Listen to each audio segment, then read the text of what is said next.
Hi, everybody. Welcome to the Invite Game. Our theme for today is invite, invite, invite. Say it with me. Invite, invite, invite. Hi, everyone. I'm Josephine Hanna, but you can call me Jose. I'm the founder of Promote Her Business, where it is our mission to promote your business and each other. Say it with me now. Online, offline, all the time. And today we have a very special topic of really taking a minute of reflection to figure out how you want to play your game going into the new year. This is so important because without the right structures, without the right systems, without the right incentives, it's really hard to win right from the get-go, right? So what we're doing is before we take a step forward into the new year, we want to take a step backwards and really figure out the game that we're playing in terms of our invites, which affect our whole business. Does that make sense to everybody? Great. And feel free if you want to join me as I go and be somebody that I'm personally coaching on your personal invite game. Please just click the link right above my head and I will give you personal coaching throughout this Create Your Customized Invite game. Okay, so feel free to let me know and just join in at any time as a guest, okay, on video. The other thing I want you to pay attention to is also right above my head, there is a form to fill out as we go. This is the form that will allow you to really customize your game and have a specific documented strategy by the time you leave this very productive invite game training, okay? So please make sure to have it open as you go and be filling it out. It should be very intuitive because the categories say exactly what you need to fill out as we're going through this. So here we go. Let's rock and roll. I'm going to go ahead and share my PowerPoint with you. And as you can see, this is the invitation game that we are creating. And the purpose is to play to win in business and also to have more fun as you're doing it, okay?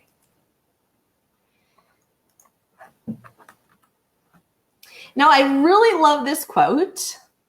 It's by Sidney Sheldon, who is a very famous writer from the 1930s, won an Academy Award, did a lot of stuff with Broadway. And what he says is business is a game played for fantastic stakes. And you're in competitions with experts. If you want to win, you have to learn to be the master of the game.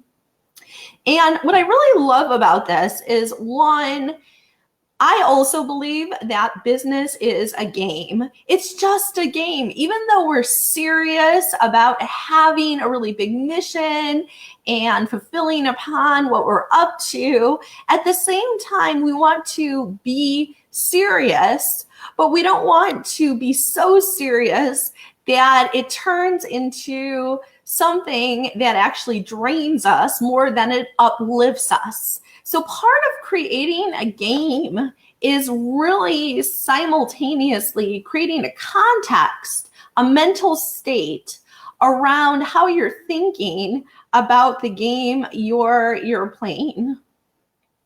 Okay. All right. The other thing I want you to look at and really think about is how does it change? How does it change your mindset to go from thinking about, oh my gosh, I have all these goals, I have all these things I have to get done, it's very serious, to it really being a game, something that's fun, something you're playing so you can help more people and you're all winning together.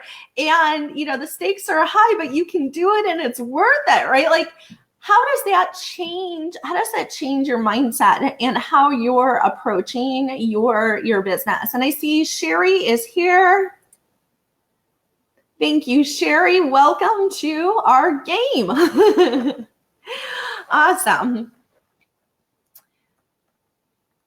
So now what we're going to do is we're going to talk about the first step in playing the game. And for everybody that just joined us, okay, make sure to have your action plan out and be filling it out as you go so everything's documented and you have a complete game by the end of this live.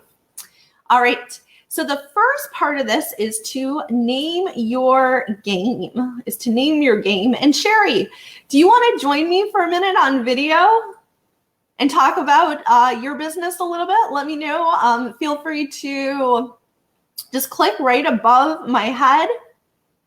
And I would love to ask you a question if you're open. So the first part of playing a game is to name what the heck is it that you're playing, right? Because words matter and words are everything. They change how you think about the game you're playing. And I'll give you an example of this. I want you to think about, let's say you are playing a game of cards, right?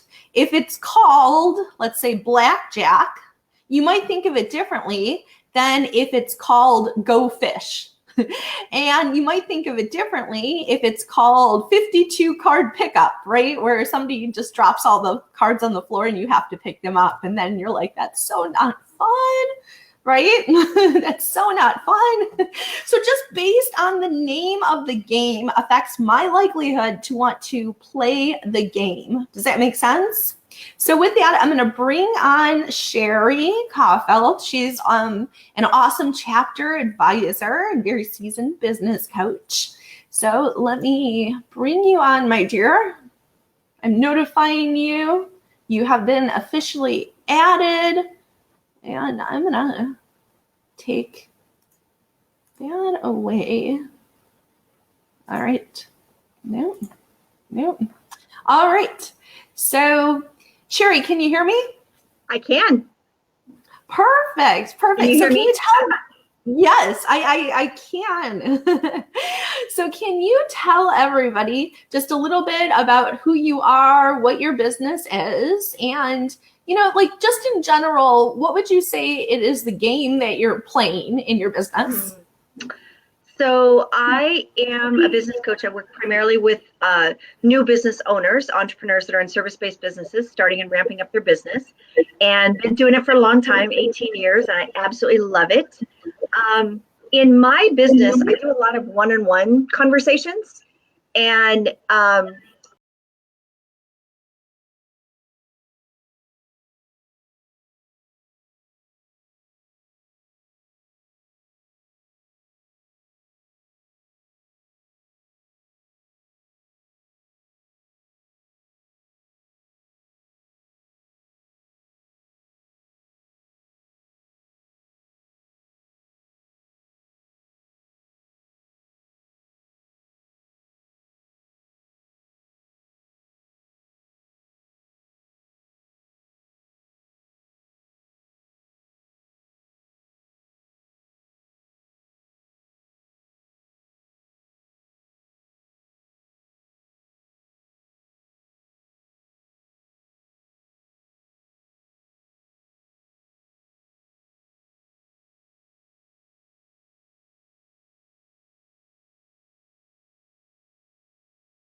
whatever?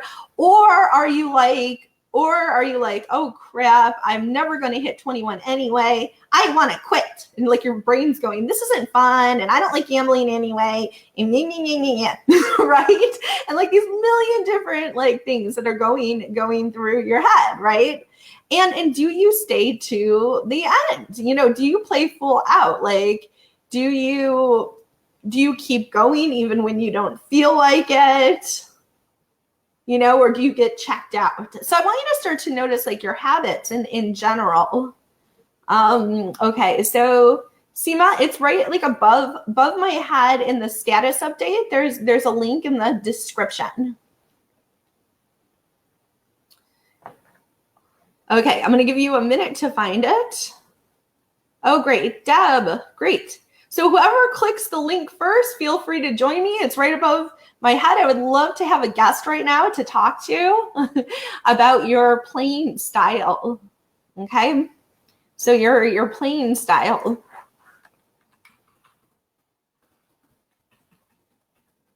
And the reason we're talking about this is because what I really want you to do is start to notice a pattern. Notice a what? A pattern of behavior, of how you are, kind of looking at yourself from this third-party objective view of how you usually play stuff, right? Are you somebody that's, you know, you go into stuff fully passionate and you play the whole time full out and it's super fun? Or are you somebody that you play but you have a bad attitude if you're not winning, right? And Sherry, if you can help, if you can help whoever, if you're still there, if you can tell them how you click to get on as a guest, that might be helpful too, because I believe you should just be able to click on the link. All right, so the point of this is to really build this pattern, right? To see what your pattern is. And I want you to take notice and I want you to go ahead and write it down. What are you noticing about yourself, about how you play games, about your passion, about how it dwindles, about what happens when you're winning or you're losing, or if you even stay in the game the whole time, or if you're like, some games are worth my time and some games are so not worth my time, you know? And, you know, maybe that's fine too. There's no judgment. It's just noticing how you normally play. Does that make sense? Okay. And then what we're going to do is we're going to translate this into the game of invites. And I'm still not seeing anybody who's taken me up on joining in. Oh, no? Seema? Are you with me? Seema, can you speak to us? I have you on the screen as a guest. Nope, you're gone. So I'm just gonna keep talking, which is something I'm good at. So I want you to go ahead and think about how you normally play games. How does that translate into, you know, how you're playing the invite game? So when I even say the invite game or whatever you named your game, how do you feel about that? Like, are you noticing you're excited, you're ready to go? Are you thinking, oh crap, I don't like inviting people? Oh, I see you, my dear. Welcome. Whoever said we don't see her, thank you. Okay, Seema, can you speak to us? I didn't say the invite game or whatever you named your game. How do you feel about that? Like, are you? We're hearing me. Are you thinking? I can still hear. It seems like there's a delay. Yes, there's a little bit of a delay, but you know what? We're just going to work with it. It's okay. It's okay. So why don't you tell everybody just in like 30 seconds, just say who you are, what the name of your business is, like the game you're playing in the world, right? And then we'll talk about your style. Okay, so go ahead. Sure. Hi, my name is Seema Giri, and I am a transformational coach. And my bigger game is to reduce the number of women that have autoimmune disease in the U.S. Currently, it's 15 million Americans that have autoimmune disease, 80% are women. Oh, sorry. Seema, can you do me a favor? Can you close Facebook? Hi, my name is Seema Giri, and I am a transformational coach. And my bigger game is to reduce. Awesome. Okay, go ahead. So, and how I'm doing that on a day-to-day basis is working with women who are wanting to do more with their life and wanting to find what their passion is and strive for that, where they put themselves first and are wanting to recover from whatever autoimmune disease that they have or chronic pain that they are in, and know that they're meant for more and strive to make that happen. I love that. And if you had to have a title for your game, what would you call it as a working title? So right now, it would be You Don't Have to Live with It. You don't have to live with the game. I love it. And you can't live without Seema, but you don't have to live with the chronic pain. I love that. That's very cool. So in terms of, so we have your title of your game, and if you just joined us, make sure you're filling out your plan as we go, right above my head. But I want to look at your style, right? Because how we do anything is how we do everything, right? So how we play games is how we play games is how we play games. So what do you notice about yourself in terms of games? Do you like when you start a game, when you go through a game, if you finish a game, like what is your notice about yourself? I'm a great starter. I'm a great starter, and I get to the middle of it, but I find myself sometimes not playing till the end.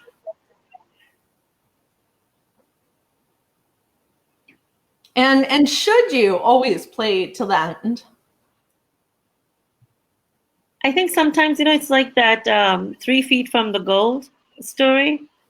It's really hard to tell, but sometimes it makes sense to play till the end just so you know what the outcome is. There's obviously going to be some learning there for you.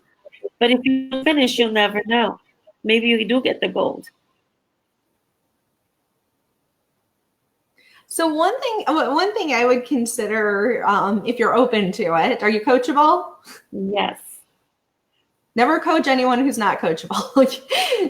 We'll go nowhere. So Seema, one thing that I would say about this as the first thing is looking at, is it even worth it, right? Are you playing a game worth finishing, right? So in the case of, if you were playing, let's see who can build a bridge out of toothpicks, that might be different than the game of having this huge mission to have women put themselves first and eliminate their chronic pain, right? So do you feel like this is a game that's worth finishing? Yes, definitely. Awesome. So now that you know that about yourself, right, that finishing is one of your weaker areas, and things start getting a little diluted in the middle, right? What's one thing you could do that you think would help you stay in the game or be more likely to complete? I guess what I could do is keep in check whether what I'm currently doing is in line with my vision and mission. And as things are changing, whether I am adapting to that or not. And continually ask the question, is this part of my bigger game? To make sure that I'm in alignment throughout. Awesome. And so I want all of you to be doing this, is really write down for yourself, make a comment. What are you noticing? And then how does that translate into you playing a more powerful invite game for what you're doing? Another thing that I'd recommend, because I noticed this for myself too, is, the game, I'll say writing is also a game. I've always loved to play the game of writing different things. And when I was really young, I started writing, I don't even know, it was probably like 5 or 6 years old, just writing like a bunch of stuff, whatever I could. And I had a diary and, all this stuff. And what my mom would notice is I would always do epilogues and prologues, but I never had any interest in the middle of the story. And I would drive my mom crazy. She would be like, can you please tell me the middle? Like, I see the beginning and I see the end, but you have like, I was like, nobody cares about the middle. This is me like in like middle school. No one cares about the middle. And so I noticed that as a pattern for me. And so really something that I do personally is I'm always looking at how can I make the middle more fun? How can I make this more fun? And at PHP, we have power questions, and power questions are not questions that are ever meant to be answered. They're just things you continually ask yourself.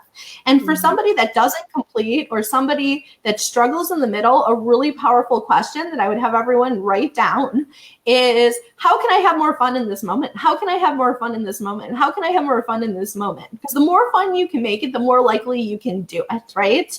The more fun you can make it, the more likely you can do it. And it's just little things. Like it could be like, how can I have more fun inviting? Well, maybe I'm going to play a Amp Myself Up song before I pick up the phone, right?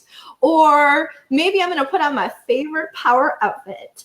Or maybe I'm going to, read a joke.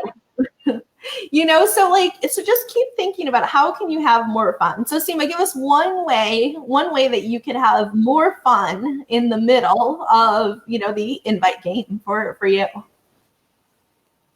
Oh, goodness. How can I have more fun? I guess remembering the results I've helped the other women achieve that I've already helped achieve, and knowing how that can continue on if I am in the moment and having fun. Cool. So one thing that is another thing to look at is visual is memorable. So one thing you might want to do is think about how can you make that visual, like a visual trigger that you look at and have it in the space where you're most likely to actually call people and invite people, right? So when in doubt, check it out, right? When in doubt, check it out, all the awesome work you've done and how much more awesome work you can do. Does that make sense? Yes. Cool. So I'm gonna thank you for participating with us. Before you leave, Seema, can you tell everybody what your business is? Like how do they reach you or your upcoming workshops or anything like that? Sure. You can find me on my Facebook page called Break Free from the Pain Cycle, and also my website, seemagiri.com. And I've listed different ways you can work with me through coaching and energy healing that I do. Very cool. Well, thank you for joining us. Thank you so much. Cool. All right. So we're going to move on to our next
vision that she's helping all these women put themselves first and reduce pain and eliminate it and immune disease, and so she's playing this game. So maybe it's helping so many people, and that would translate directly into dollars, and dollars translate into giving fuel to your business so you could survive, right, and thrive.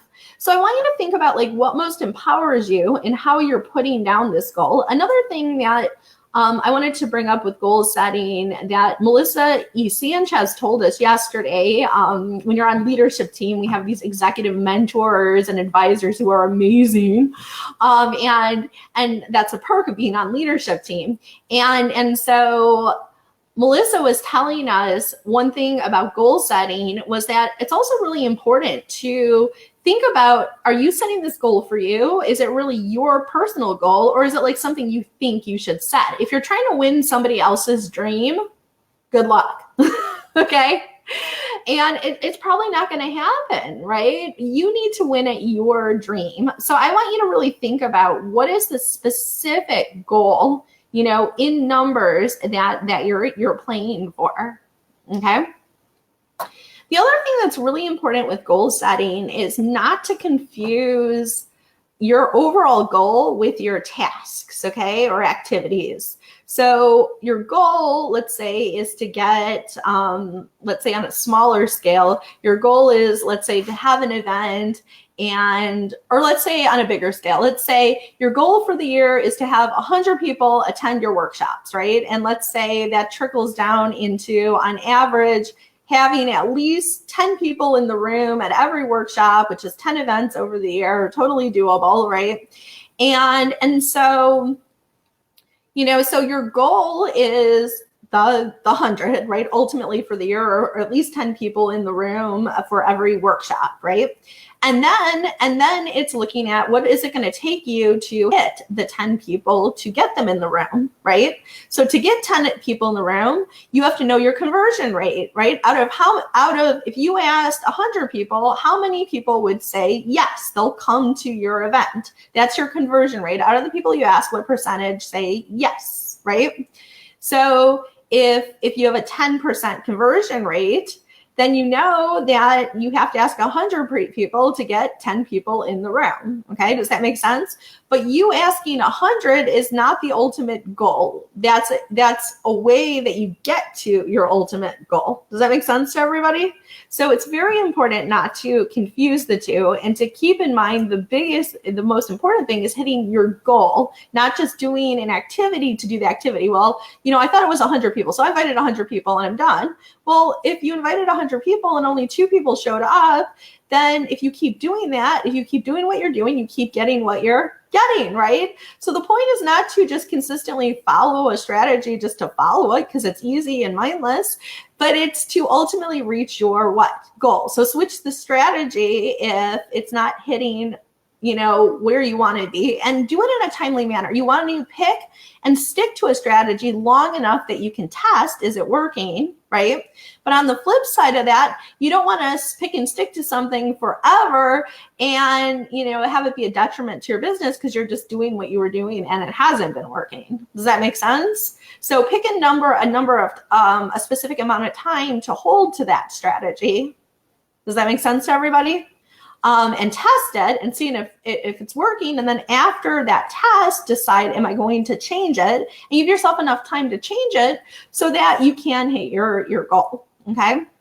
The other thing about goal setting that's so important is if you have a team of people, is that you're unified around what that goal is. If people are saying the goal is different based on the person, you are way less likely to hit a goal that people differently articulate, okay? So the more likely you are to hit a goal is the more likely you are to see the same goal, right?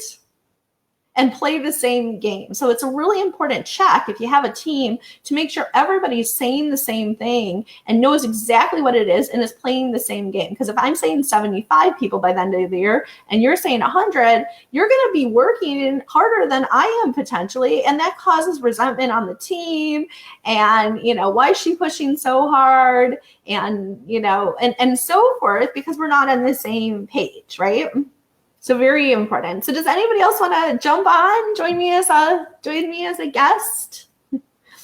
Feel free to click click the link above my head. Otherwise, I'm gonna keep going.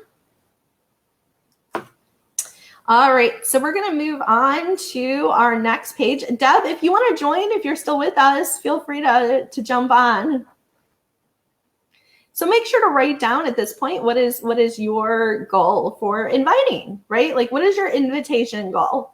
How many people do you need to invite to get the amount of people you want to say yes to that next step in your process, right? And if you don't know, pick something, try it out, but let's play in numbers, right? Pick something to play with, so we have something to play with, and then see, are you right? And if not, course correct it, right?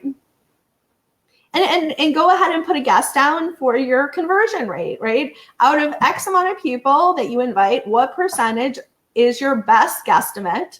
We'll say yes, right? And, you know, test it and see if that's true and adjust accordingly. But what's really cool is when you're able to understand what your conversion rate is, then you can more consistently be able to predict how many people will say yes to you based on how many people you invite. How cool is that? That's like you being able to actually start to predict how much money you're going to make, right? So that's why we do this. That's why we do the tracking. Okay. And if you prefer to listen, that's totally cool. That's totally cool too. All right. So I'm going to keep going. We're going to go to our next thought, which is rules. What are the rules of the game that you're playing? Oh, this is one of my favorite things, the rules. I know a lot of times people are like, policy. Oh. I love policy. Everyone say this with me. Policy and rules are my friend. Policy and rules are my friend, right? This is actually something really fun to create, and it helps you create a structure to win at your game. You can't win if you don't know the rules, right? So what are the rules, right?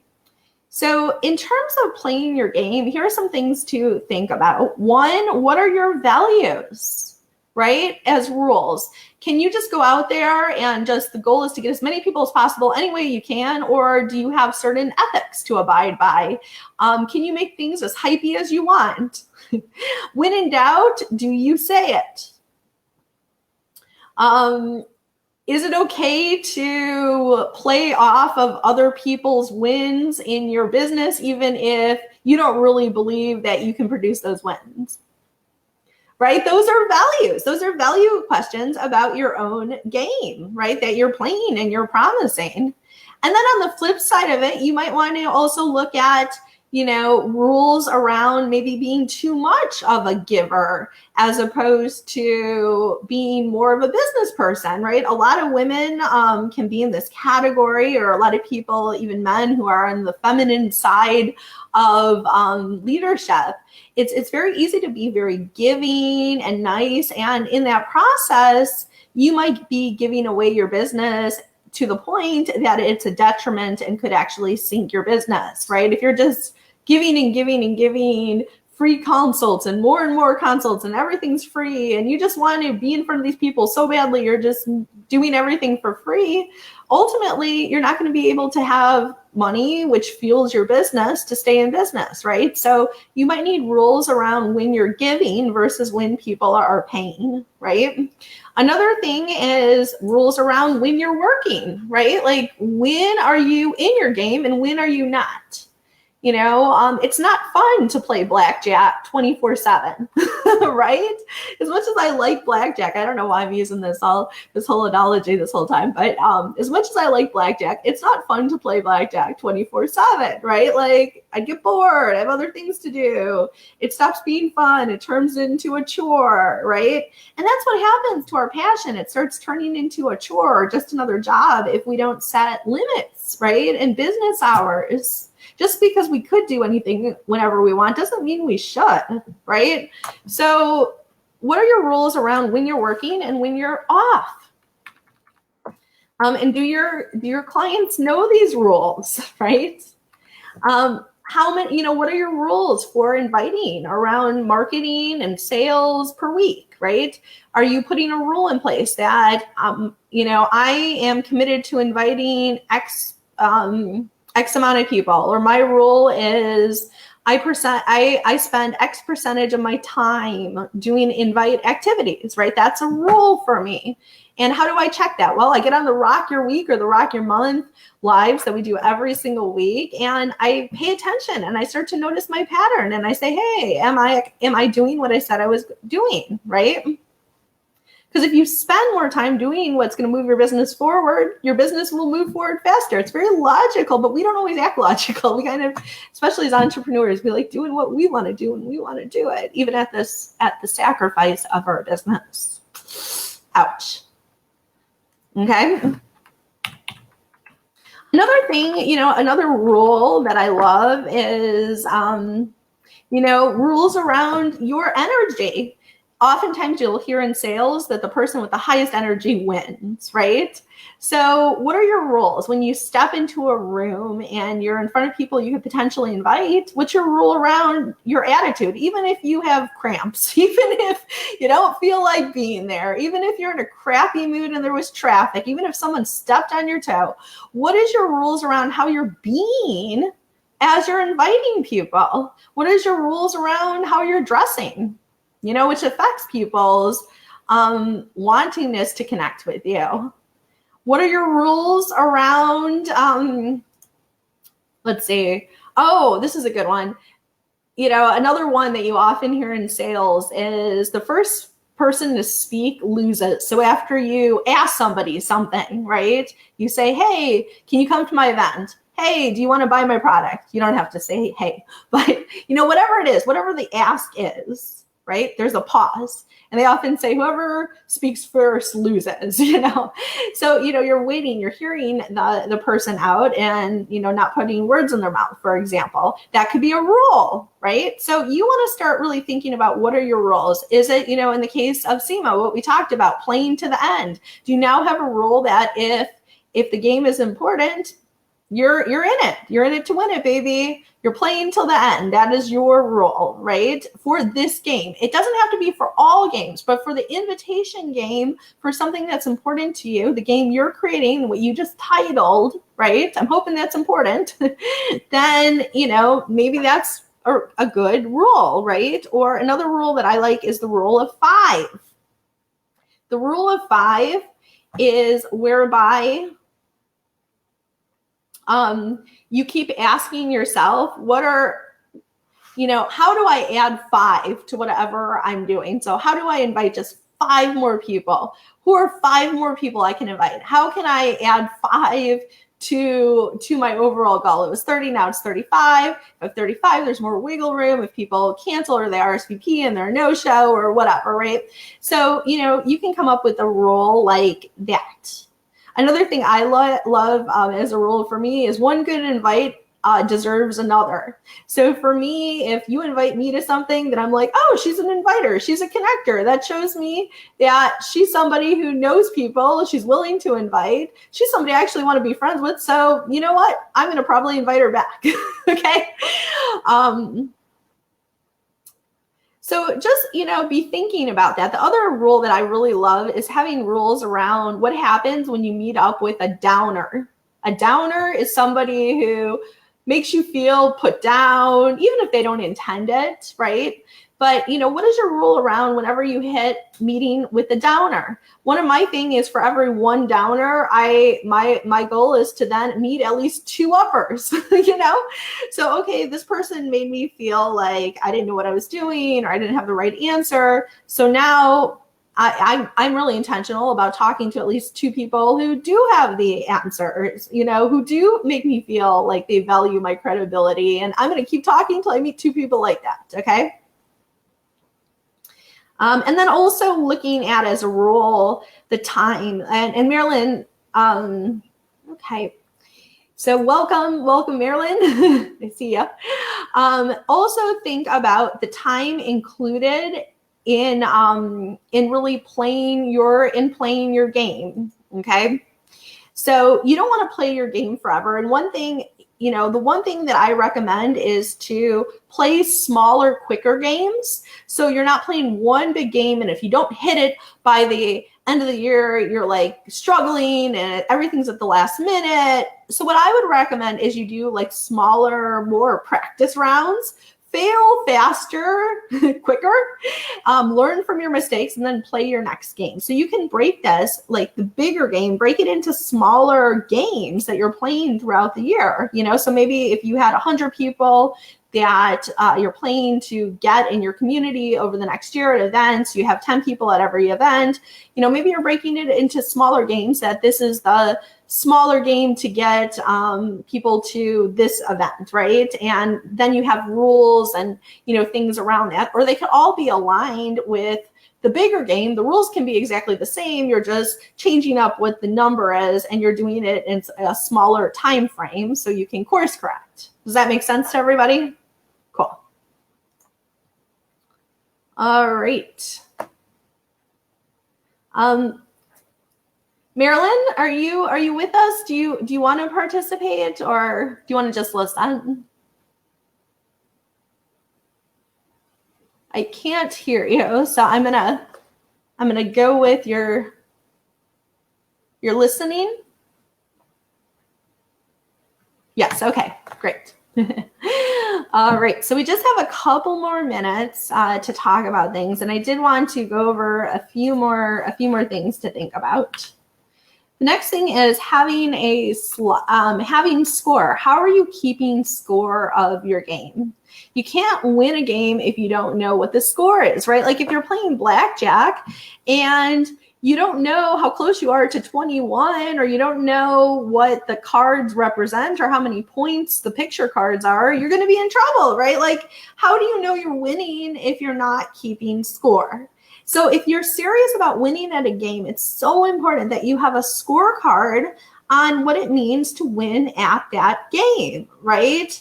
What does it mean? How many people are you, playing to invite? How many people are you playing to say yes? How many, how do you score, right? How do you get points? And I love what Sherry was talking about, which was really gamifying things. Give yourself 1 point for inviting people over Facebook. Give yourself 5 points for talking to them in person, because nothing beats a personal touch, right? There's high tech and there's high touch. And really what will differentiate you is, till today, the personal touch. It's like the cherry on top.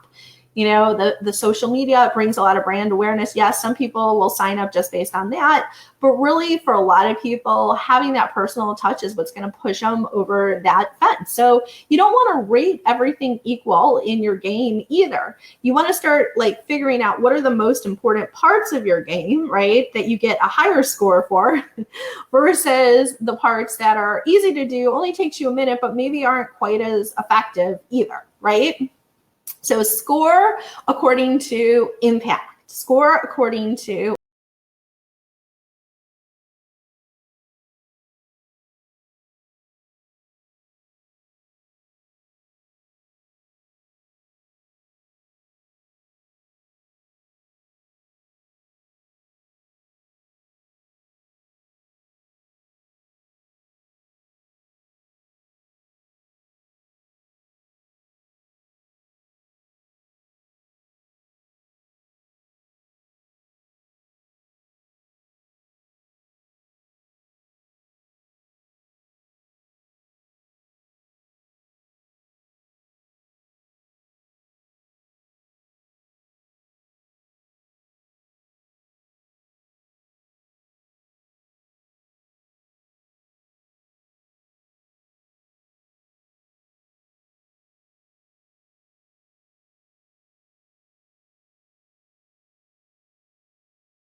Ultimate Advantage program, make sure to sign up before January 10th by filling out your Advantage plan. And any questions, ask our UAP director, Tiffany Kuiper. Okay, very cool. So in conclusion, I want you to really think about what are the 3 biggest things that you're taking away from today, right? This is a very practical strategy call about creating your game. What are the 3 biggest areas that you really need to move forward the fastest in your invitation strategy? Is it thinking of a really cool name of your game? Is it looking at the players? Do you need more people on your team to support you in winning at your game? Are you collaborating, or are you feeling like the world is competition? Are you thinking intentionally about the unsuspecting players, which are, your potential clients? And I highly recommend you think of 5 more people you can invite. 5 more people, rule of 5, baby. Who are 5 more people that are playing in this game. Do it today, get in the game, okay? The second thing is looking at what is your goal, right? You can't get more than you aim for. So what is the goal of this invitation game? And specific is measurable. And you can't win at something that isn't specific, that you can't measure, right? So set a specific goal and make sure your team's united around the goal, right? The more that you're all saying, the more you all see and can express the same bullseye, the more likely you are to hit it. The next thing is, 3, the rules of the game. Do you have clear rules of what it means to be in the game? What are you doing? What aren't you doing? When are you playing? When aren't you playing in terms of your office hours? Are you doing rule of 5? Are you doing first person that speaks loses? Don't tell that to the unsuspecting player. But, know those rules in your head, right? What are the rules of being in your game, playing to the end, for example, or having more fun in the middle? What is the score? Are you keeping score? Document, track. Everyone say it with me, document, track.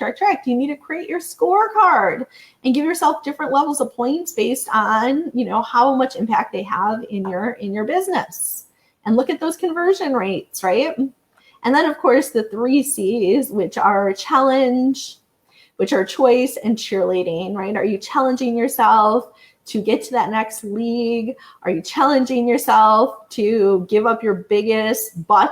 I love that. Give up your biggest butt, which is give up your biggest excuse, right? I would invite them, but, are you thinking about your choices? Are your choices ones you want to continue, or is it time to shift the strategy? And then are you having the right cheerleaders in your life? And then, in terms of next steps, where do we go from here? If you are amped up about your invitation game and just playing a really big game this year, I do highly recommend that you get back to Tiffany about our Ultimate Advantage program. Fill out your Advantage plan by January 10th if you want to be in and have a whole team cheering you on for your biggest goals and dreams. And the pilot program is free to participate in. It goes till June. So we'd love to have you. This can make a big difference in your game. Okay. Also, if you want support with strategic messaging, if you're thinking, oh my gosh, Jess, I got to look at my script. I got to look at what I'm saying and what's signature and what I want my team to say and how people are going to remember and repeat and take action on what I'm doing, then feel free to schedule a free 15-minute consult with me. Go to promoteherbusiness.com/appointment. Once again, that's promoteherbusiness.com/appointment. And the last thing I'll say is in terms of next steps, playing a game is a lot easier when you have other people who are supporting you in your game and also giving you referrals. So at PHB, we have our High Powered Connectors program, which is all about building more win-win profitable relationships. And through those win-win profitable relationships, you have more people who are supporting you in your invite game. They're helping you get more people to know you who are your ideal clients, who are higher level executives. They're helping you get to know more people who can get you on stages. These are people anywhere from 3 to 7 people you're going to lock arms with over the next year and and cross promote the heck out of each other. You're going to train each other to be each other's brand ambassadors and really help each other win the invite and sales game in your business. Okay. So if you want to know how to build your own dream team over the next year, look into our High Powered Connectors program. It's highpoweredconnectors.com. High Powered Connectors with an S. This was a spelling mistake. highpoweredconnectors.com. Okay. I would love to support you in building your dream team so you can more easily win your referral game, right? And get your network to better work for you. Okay. With that said, great job, everybody. Feel free to comment. Let me know how your invite game is going. Love to hear the titles of your invite game. And I really look forward to seeing you at our holiday social tomorrow. It's always more fun with friends, so invite some awesome friends. And when you get better at inviting, you get better at inviting. I'm going to say that again. When you get better at inviting, you get better at inviting. So, leverage PHB as a vehicle to invite people into so that you get better at inviting. And they love it. People love to know that you're paying it forward. You're introducing them to a community where they can get more business, where they can lock arms with some of the most supportive, purpose-driven, trailblazing entrepreneurs and women, right? And they're going to appreciate that you are knowledgeable and you're giving them that. You're not always just leading with your business. You're also leading with them with value. And then the more that you get people that you want in the community, the more they see you, the more they think of you, the more likely they are to lock arms with you and do business with you, right? So keep that in your head as well when you're inviting. Get better at inviting. You get better at inviting. All right. So keep promoting your business and each other. Say it with me now. Online, offline, all the time. Bye, everybody.